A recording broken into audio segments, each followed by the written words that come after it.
Good morning all students. आज हम chapter number 2 continue करेंगे।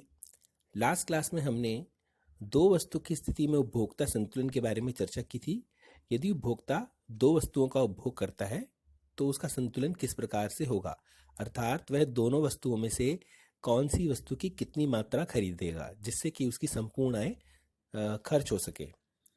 तो इसके अंतर्गत हमने पहली शर्त की थी। पहली शर्त क्या थी? एम यू एक्स, एक्स मतलब वस्तु X, M U X upon में पी एक्स बराबर एम यू वाई अपॉन में P Y. Y means Y वस्तु। तो दो वस्तुएं थी एक्स और वाई, और यहाँ पर कॉमन क्योंकि एम यू एम है, मुद्रा की सीमांत उपयोगिता, इसलिए इसको हटा भी दें तो मेन फॉर्मूला हमारा बन जाता है ये वाला, एम यू एक्स अपॉन में पी एक्स बराबर एम यू वाई अपॉन में पी वाई। तो किस वस्तु की कितनी मात्रा खरीदेंगे उसके लिए भी लास्ट में हमने एक फॉर्मूला लगाया था, अभी उसकी चर्चा करेंगे। दूसरी शर्त, जैसे जैसे वस्तु के उपभोग में वृद्धि होती है उससे प्राप्त सीमांत उपयोगिता में कमी होनी चाहिए, अर्थात सीमांत उपयोगिता कम होनी चाहिए। यह नियम कौन सा है? ह्रासमान सीमांत उपयोगिता नियम।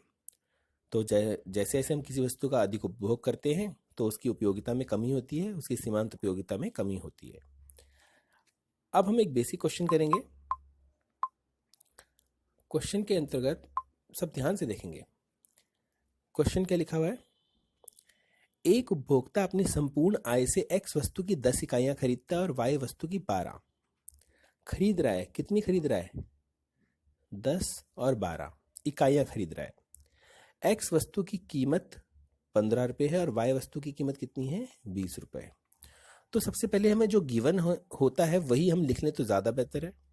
सबसे पहले हमें देखो, हम इकाइयां खरीद रहे हैं मतलब क्वांटिटी, कितनी क्वांटिटी खरीद रहे हैं क्यू से बताएंगे, कितनी कीमत है पी से बताएंगे। तो सबसे पहले लिखा एक्स वस्तु की मात्रा खरीदता है, क्यू है क्वांटिटी ऑफ एक्स, हमें क्यू एक्स दे रखा है कितना? 10।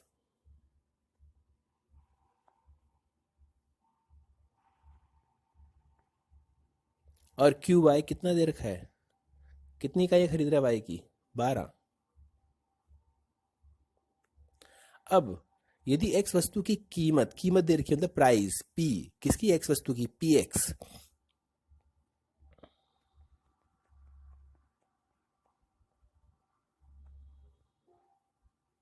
और पी वाई, वाई वस्तु की कीमत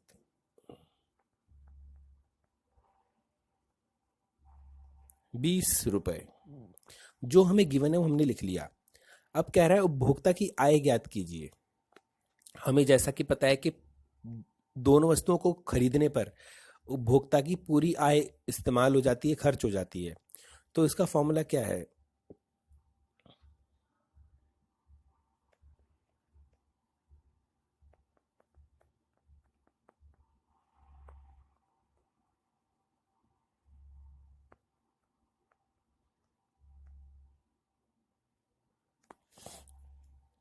P X Q X plus P Y Q Y. वस्तु की कीमत कितनी है? 10। और कितनी क्वांटिटी खरीदी है? 15। देखो यहाँ पर 10 वस्तु की कीमत है, एक्स की बात कर रहे हैं, और 15 खरीदी है, तो 10 गुणा में 15।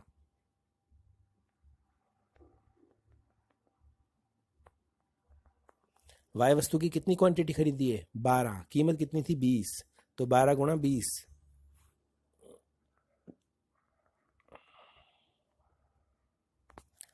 यहाँ पर आप मैंने क्यू पहले लिख दिया है, वाई बाद में, इससे कोई फर्क नहीं पड़ता, मल्टीप्लाई करने पे सेम आएगा। 2 दूनी 4 भी होता है, 2 3 6 भी होता है, 6 दूनी 12 भी होता है।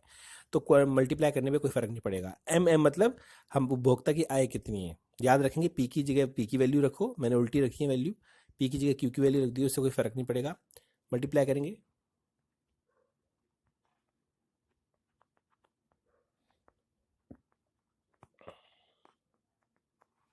दोनों को, 10 को 15 से किया 150, 12 को 20 से किया 240।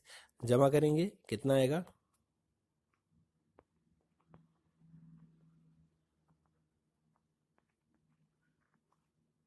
तो उपभोक्ता की आय कितनी है? उपभोक्ता की आय है 390 रुपए। ये रुपए का साइन है। बस ये सॉल्व कर दिया। तो यह फॉर्मूला जो है सबको याद होना चाहिए। इस तरह का क्वेश्चन आ चुका है एक बार पहले। एक क्वेश्चन मैं दे रहा हूं आपको, सॉल्व करके भेजेंगे। जो क्वेश्चन अब हम डिस्कस करने वाले हैं वो बहुत ही इंपॉर्टेंट क्वेश्चन है। यह क्वेश्चन 4 मार्क्स में और 6 मार्क्स में आ चुका है बहुत बार, और ये क्वेश्चन बहुत ही सिंपल होता है। कैसे? क्वेश्चन पढ़ेंगे, क्वेश्चन ध्यान से पढ़ना होता है, और जो हमें गिवन होता है, दिया है प्रश्न में, उसे ध्यान से लिखना होता है। तो पहले एक बार क्वेश्चन पढ़ लेते हैं। यदि उपभोक्ता केवल दो वस्तुओं x और y का उपभोग करता है, दो ही वस्तुओं की बात कर रहे हैं हम, x और y, तो दो वस्तुओं का उपभोग कर रहा है जिनकी कीमत दे रखी है 4 और 5 रुपए। कीमत दे रखी है, तो कीमत किसकी दे रखी है? x और y की। पहले x की और फिर y की लिख लेते हैं जो हमें गिवन है।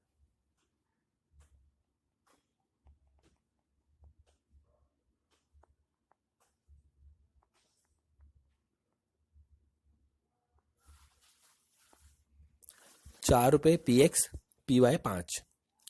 यदि उपभोक्ता दोनों वस्तुओं का ऐसा संयोग चुनता है जिसमें x की सीमांत उपयोगिता मतलब क्या है? सीमांत उपयोगिता मार्जिनल यूटिलिटी MU x, हमें MU x दे रखा है। यदि x की सीमांत उपयोगिता 5 और y की सीमांत उपयोगिता 4 है, तो देखते हैं।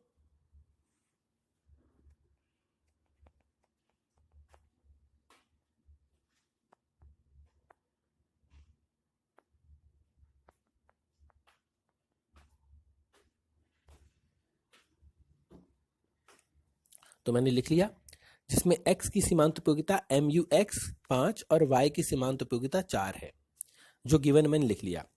तो क्या उपभोक्ता संतुलन में है? पहला प्रश्न है, क्या उपभोक्ता संतुलन में है? पता नहीं, अभी करके देखेंगे। कारण दीजिए, तो रीजन बताना पड़ेगा क्यों। ऐसी स्थिति में एक उपभोक्ता क्या करेगा? अब उपभोक्ता संतुलन में यदि है तो कुछ नहीं करेगा, लेकिन यदि उपभोक्ता संतुलन में नहीं है तो क्या करेगा? तो यह क्वेश्चन के अंदर किस प्रकार से किया जाता है पूरा बता रहा हूं। पहले जो गिवन है वो लिख लिया, फिर फॉर्मूला लिखेंगे। फॉर्मूला क्या है?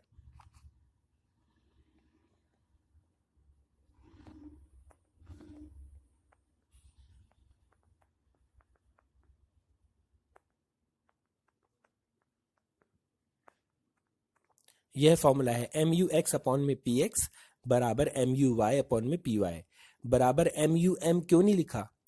मुद्रा की सीमांत उपयोगिता, क्योंकि मुद्रा की सीमांत उपयोगिता हमें दे नहीं रखी, और दूसरा, इन दोनों के बराबर ही मुद्रा की सीमांत उपयोगिता होती है, तो इसलिए उसकी आवश्यकता न्यूमेरिकल्स में नहीं पड़ती। वैल्यू पुट करेंगे, MU x 5 बटे में 4। वैल्यू बेटा देखो खुद ही, 5 बटे में 4, और दूसरा लिखा MU y कितना है? 4 बटे में 5। ठीक है। अब क्या ये बराबर है? सवाल ये पैदा होता है, क्या ये बराबर है? इसको दशमलव में चेंज करेंगे। दशमलव में चेंज करो, 4 को जब 5 से भाग करेंगे तो कितना आता है?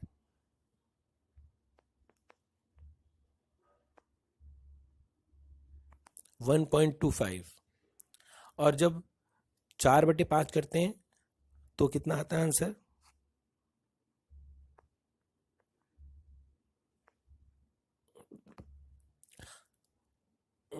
अब देखिए कौन सा बड़ा है। ये बड़ा है, एरो इधर आ गया। ठीक है, एरो इधर आ गया, जो बड़ा है। तो यह तो पहले आपने कैलकुलेशन कर ली है।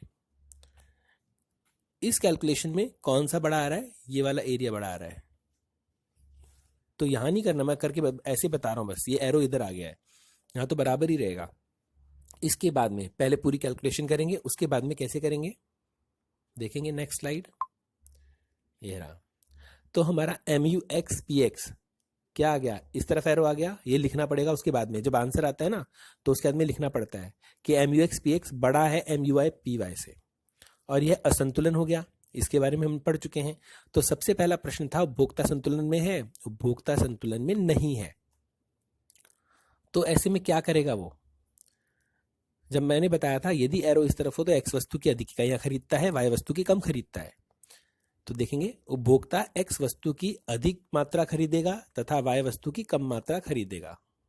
पहली लाइन ये बता दो कि किसकी अधिक खरीदी जाएगी और किसकी कम। इस अवस्था में x वस्तु की सीमांत उपयोगिता गिरेगी।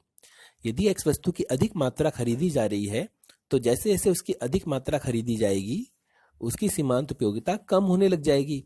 और y की क्या खरीदी जा रही है, कम मात्रा खरीदी जा रही है, तो उसकी सीमांत उपयोगिता अधिक होने लगेगी, बढ़ेगी। x वस्तु की घट रही है, y वस्तु की बढ़ रही है, तो यह प्रक्रिया तब तक जारी रहेगी जब तक दोनों बराबर ना हो जाएं, वापस संतुलन में ना आ जाएं। MUX अपॉन में PX बराबर MUY अपॉन में PY। यह पूरा कैलकुलेशन करना है।